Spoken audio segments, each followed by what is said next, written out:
Something that you might want to do as we finish out 2024 and get ready for 2025 is do some introspection. Look at yourself. And there's this interesting tool procedure called the Wheel of Life. Basically takes 7 attributes and has you fill in what you're doing today and what you are doing tomorrow. This is an exercise that Adrian Hernandez has just gone through. So this is a live example. We're going to find out what Adrian thinks of today and where he wants to go tomorrow. So again, folks, the Wheel of Life is a tool that you can use to really set yourself up for a better 2025. Alrighty, Adrian, the Wheel of Life. What do you got? Yeah. And you guys, this was, I did the first Wheel of Life with Thatch Nguyen. And then I've noticed it kind of carries. Tony Robbins does the Wheel of Life. He recently did a full stream where they were going through this. So, you know, this is nothing I created. This is something that's tried and true. But what's really cool is that you get to color in. And if you used colors, it's much better, right? When I did a mid-year review for our company, all I had was a pen on me. But a Wheel of Life, and I can post this and share this with everybody, however we can figure that out. I'll send it to you, Zuber. But okay. Each different portion of this wheel is a different equity of your life, right? So you have yellow in fitness and health. You have green in finances and business. You have orange in faith and spirituality. You have purple, that's fun and adventure. You have this like turquoise, which is happy and fulfillment. You have friends and social, which is in pink. And then you have family, which is here in your your gray box. So what it is you'll have this Wheel of Life and you're going to color in essence, where you feel that portion of your life is currently, right? So how sad, like for instance, fitness, right? On a level of 1 being down here, 10 being up here, where are you on the fitness/health level? And you color it in, right? And what I love about this is this provides awareness. You know, in order to change anything, the first step is awareness. And we're able to take a look at this and go, okay, I'm aware that I wasn't really focused on my fitness. My finances are like a 10, but my fitness is like a 1. Right. And we all know that eventually catches up to you. Right? Health is wealth. Let me just tell you that right now as an old man. Yes. Or even worse, you have 1 for family, 10 for finances, 10 for business. Like, you know, that's going to catch up to you too. So it's a good awareness, and you'll start to color this in, and you'll notice that, you know, you'll have really uneven. You have places that you're doing good, places you're doing bad. And all it is just awareness. And I don't want to say, and let me retract a little bit. I don't want to say places that you're doing bad, just places that need improvement, right? Yeah. Places that need improvement.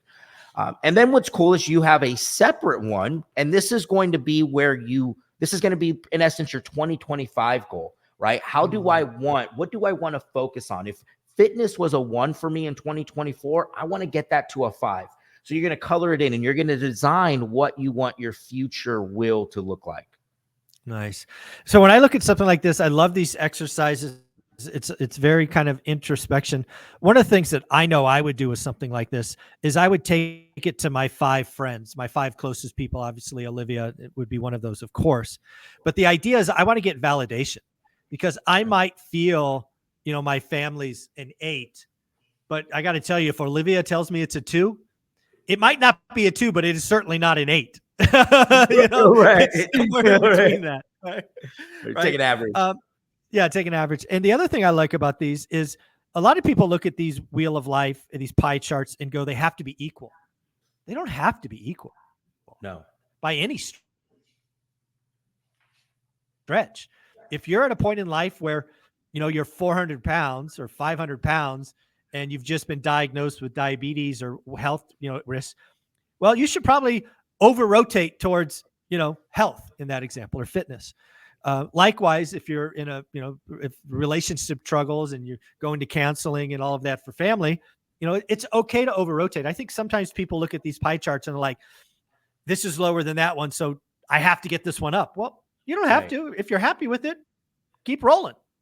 100%. Right. Seasons for it all. Right. And just like you said, it's never going to be balanced. Right. And that's life. Like it's never going to be one full circle.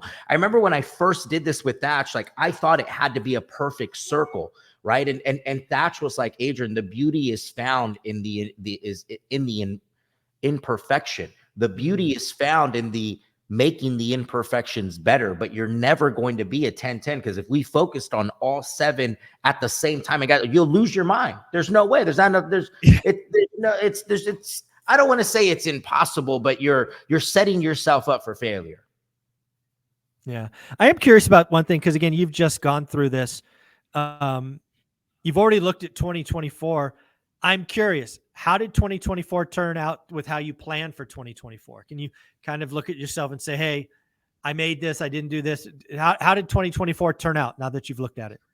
Yeah, my fitness, health, and spirituality connection / what it was supposed to be high, and it started off really high. And I noticed as the year went on, it diminished. I actually started off the year fitter than I am right now. So because I acknowledge that, I'm in high gear right now. I'm in high gear. I got to catch up, right? Exactly. So it's funny. My wife's like, why didn't you do it in the middle of the year? It would have been cool if you did it at the middle of the year, looked at your will and said, hey, where are you mid-year? Right. And where, physically, where am I? And that would have been a good checkup, because that would have been June, and it would, right. It would have, you could have saved it. Yeah.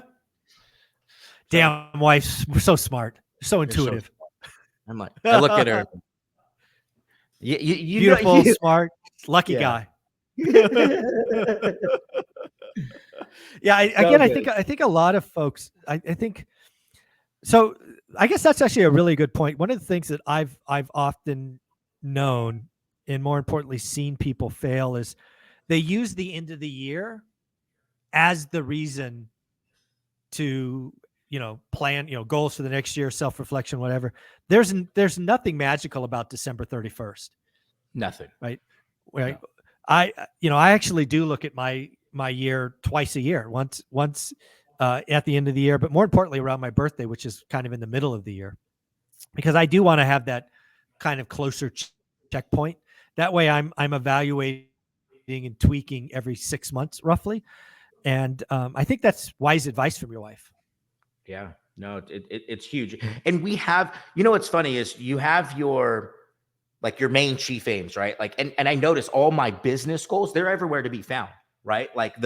How many houses we're selling, those are easy, right? But the little things we get away from. So what I did different this year is we had everybody, so I broke down the 7, and then we had everybody go in, and you're going to write down. So, okay, we colored it in. Now we're acknowledged of it. Now we have an idea of what we want it to look like, but what are going to be the action steps? What are the action steps that we're taking in each category? And you don't need to fill up this whole page. You can give me 3 of them. Give me 2 of them, right? Just something that we're going to take for 2025. It's not just a color.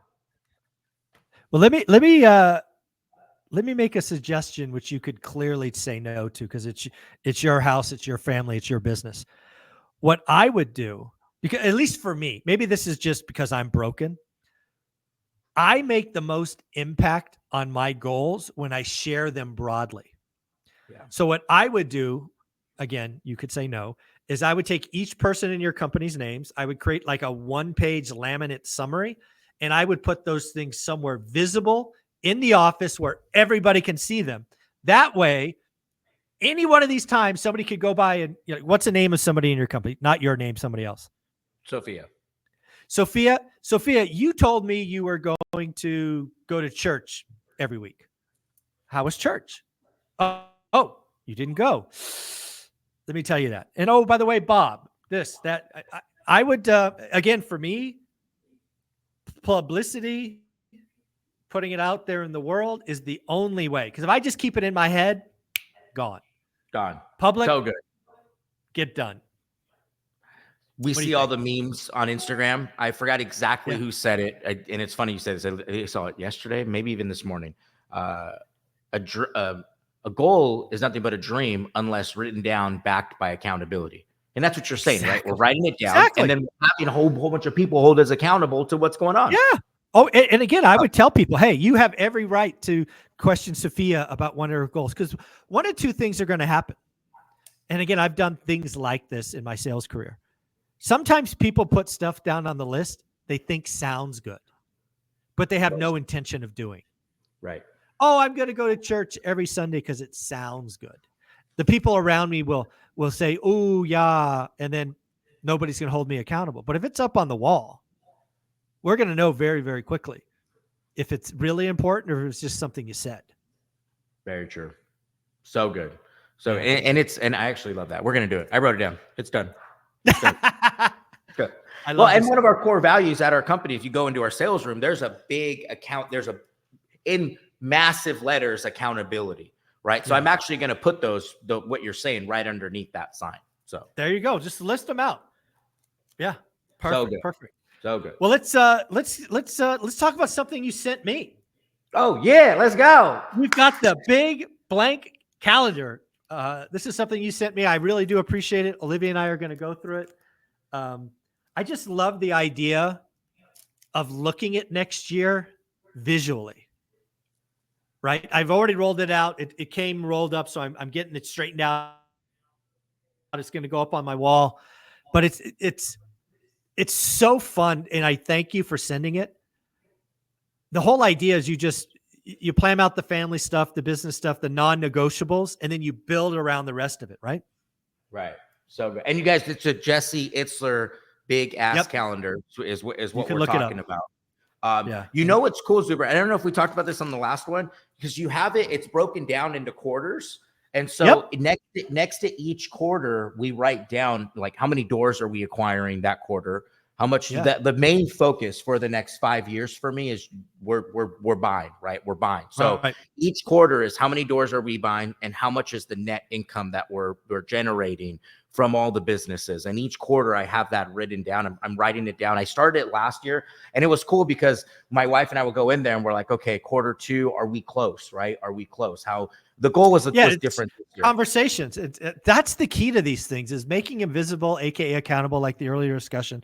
But also it allows your significant other, your wife in this example, to participate, feel like she's involved. Yep. And then at the bottom is the overall goal. So like at the bottom of this, we'll write down what the total net income was, what we want to generate, total number of doors we wanted to acquire. Right. And you know what I noticed? What was cool is her mom was over. This was, I don't know, 6 months ago, 7 months ago, and saw the calendar, and we had something different written down. We had like marketing budget, because I knew where that would get us. And she's like, hey, I'm just curious, how close are you guys on that? Right. And it was cool. Oh, now nice. it was some real exterior accountability. Make them visible, folks. Be public. If you have a YouTube channel, tell people your goals. They'll follow up. They'll hold you accountable. Adrian, I appreciate you being a part of the family. I love the fact that you're going to take this feedback and make it public. Again, take a picture when you put it out there. I think it'd be fun to see. And keep having an amazing day. But Adrian, you have an amazing Instagram. People need to reach out to you, follow you at Adrian Hernandez. Look at that. Adrian Hernandez. I thought that was a baseball player, but nope, it's you. I went up against the baseball player for the domain name and I beat him. So. I remember. Yeah, that's all that matters. Not that you're competitive. Not at all. Not at all. All righty, folks. Do me a favor. Give him a follow at Adrian Hernandez, man. You are amazing. Take care. All right. Appreciate you, Zuber.